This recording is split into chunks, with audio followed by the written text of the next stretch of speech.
Do you need to spend a ton of money to get a cutting board that won't warp, crack, stain, or dull your knives? Or can you get the same performance from something much cheaper? To answer these questions and find out which cutting board is truly the best, I tested the 9 highest rated brands on the market, including plastic, rubber, composite, and natural wood like maple, walnut, and teak. To see which boards dull knives the fastest, I bought 9 identical knives and measured their sharpness right out of the box. Then, using a weighted magnet to apply consistent force, I stroked each knife 300 times with a rocking motion and 300 straight chops. After that, I remeasured the sharpness. To see how loud each board is to cut on, I recorded the sound level of 20 rocking motions and 20 chops. And to test odor retention and staining, I chopped up and mashed garlic, beets, and chipotle peppers on each board,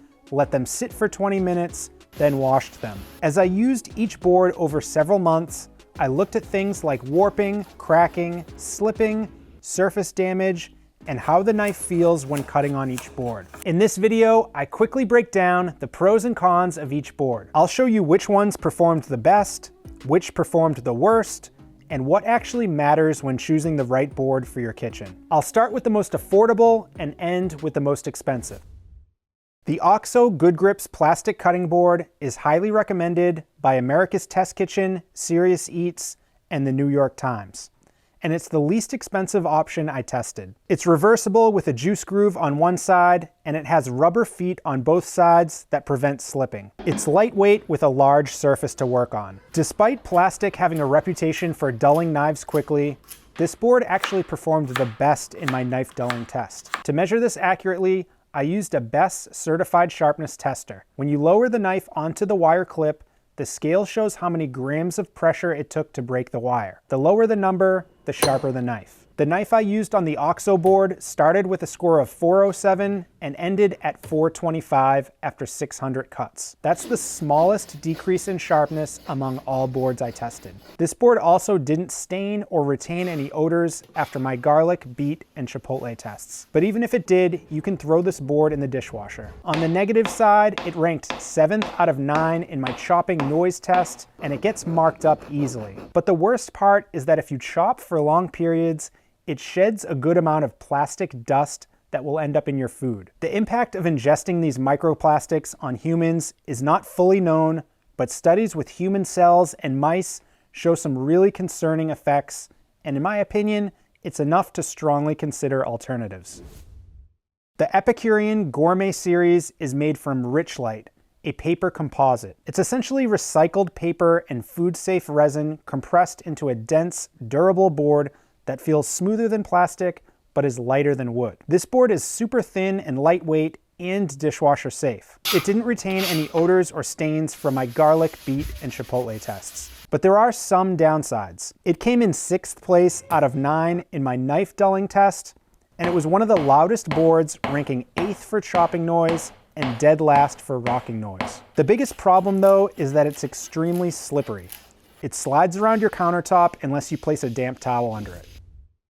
The Teakhaus Extra Large Professional Cutting Board is made of natural teak wood and has been named the best wood cutting board by America's Test Kitchen since 2013. And it's an excellent value with the 2nd lowest price per square inch. This board is thick, heavy, and gives you tons of room to cut multiple items at once. I really like the simple design with finger grips on the side that make it easy to pick up despite the nearly 12-pound weight. It has nicely rounded corners that won't poke you, and there are no juice grooves on either side. Juice grooves are helpful when you're carving meat, but without them you get more usable surface area. And most of the time, they get in the way when you scrape food off the board. Pieces get stuck and it can make a mess. That said, if you do want a juice groove, you can get this exact board with one. This board came in 2nd place in my knife dulling test, 2nd place in my noise test for chopping, and it didn't stain at all from the beets or chipotle. It did retain some garlic odor after one wash. On the negative side, since this board doesn't have rubber feet, it can slide slightly, but its weight helps keep it stable most of the time. And like all natural wood boards, it requires regular maintenance with mineral oil to prevent drying and cracking. The John Boo's R-Board series board has a simple and clean design similar to Teakhaus, but instead of teak, this board is maple, which has a lighter, creamier color. Maple is also harder than teak, which means it should be less prone to damage over time. This board performed really well in my noise tests, coming in 3rd place when chopping and 2nd when rocking. However, it was the worst performer in my knife dulling test. This knife started at 454 and ended up at 628. Also, the beets and chipotle didn't fully wash out, and like the other wood boards, it retained garlic odor after one wash. Despite the thickness and weight, this board slides around pretty easily since there's no grip on the bottom. The made-in board is made from the same maple wood as Boo's, but it's smaller and slightly more expensive. This board performed average, ranking 4th place in my knife dulling test and 4th and 5th place for noise. It's double-sided with a large juice groove on one side and completely flat on the other. My biggest concern is that it warped slightly and cracked despite regularly oiling it and drying it after each wash. I'm also not a fan of the sharp corners. At 60 cents per square inch, you get less cutting area for your money compared to Boo's and Teakhaus. On top of all that, the beet stains and garlic odor took a few washes to completely remove. The Hasegawa ProSoft rubber core cutting board is completely different from anything else I tested. It's made in Japan and has a unique design with a wood core which keeps it lightweight and prevents it from warping, a soft rubber surface on top, and a harder plastic frame around the edges. This is the type of board you'll see in a lot of sushi restaurants and professional Japanese kitchens. When you touch the surface, it feels springy and textured. It even makes this faint zipping sound when you rub your hand across it. This soft, bouncy surface helps protect ultra-sharp Japanese knives. Unsurprisingly, this board was the quietest in my tests, ranking 1st place for both chopping and rocking noise. It also performed really well in my knife dulling test, coming in 3rd place. The textured surface makes it more stable than most wood boards, and the grippy texture also keeps ingredients from sliding around when you're cutting. It didn't stain from any of my tests, and it only had a slight garlic odor after washing it, but it was noticeably less than the wood boards. It also doesn't get as marked up as plastic boards like OXO, and unlike wood, you can put it in the dishwasher. The biggest thing to consider with this board is that you might need to change how you cut. Because it's softer and absorbs the force of your knife, fast chopping and rocking motions don't work as well. The grippy texture makes it much harder to slide the knife across the board. It's really designed for slicing, which took me a little while to get used to.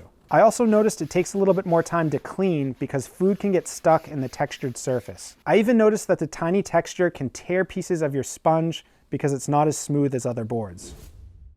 The Dalstrong Teak board has a wide surface, but at just 1 inch thick, it's thinner than all of the other wood boards I tested. This board has rubber feet that keeps it from sliding around on your counter, and large hand grooves that make it easy to pick up even though it weighs almost 9 pounds. It also has measurement lines on the bottom side to help you make precise cuts. And the teak surface didn't stain at all from the beets or chipotle peppers. On the negative side, this was the loudest board by far in my chopping test, and 2nd loudest when rocking. It didn't perform great in my knife dulling test either, ranking 7th out of 9. And this is just personal preference, but I found that it's a bit over-branded with a lion logo in the middle and 2 logo pins in the corners.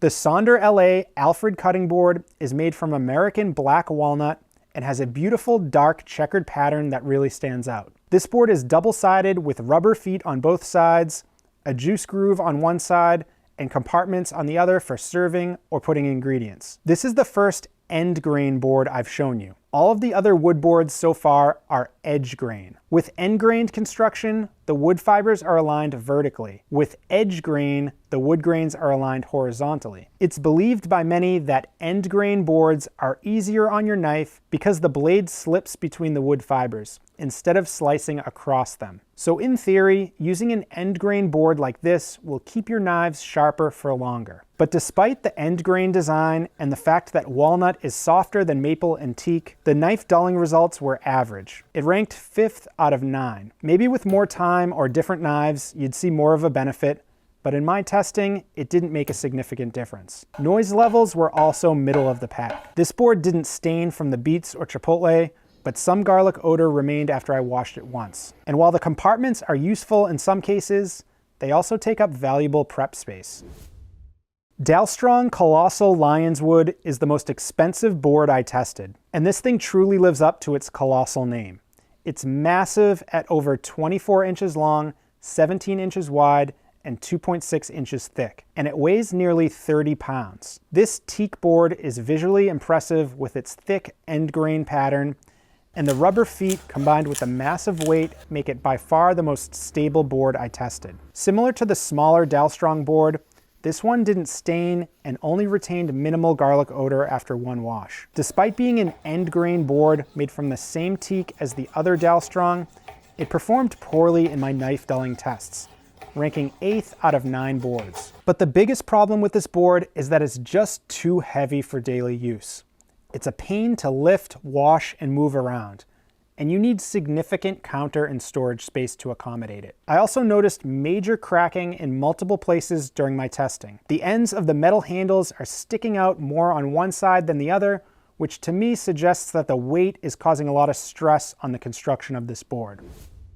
Now that you know the pros and cons of each board, the question is, which ones are worth buying and which ones should you avoid? If you only have space for one board, the clear winner to me is Teakhaus. It has a massive cutting surface, it performed near the top in both the sharpness and noise tests, and it costs significantly less per square inch than any of the other wood boards. Teak is an excellent material because it's durable, it doesn't absorb moisture easily, and knives feel smooth and soft on it. If you want something that's thinner, lighter, easier to store, and dishwasher safe, Epicurean and other composite boards like it are a great complement to a larger wood board. They slide around more, but placing a damp towel underneath solves that problem. I love how the Hasegawa is quiet and gentle on your knives, but it's pricey and it's not ideal for rocking your knife or heavy chopping. If you have high-end Japanese knives and do a lot of slicing, it's a good option, but it's not ideal for most home cooks. Dalstrong Lionswood and OXO are at the bottom of my list. The weight and size of Dalstrong is not practical,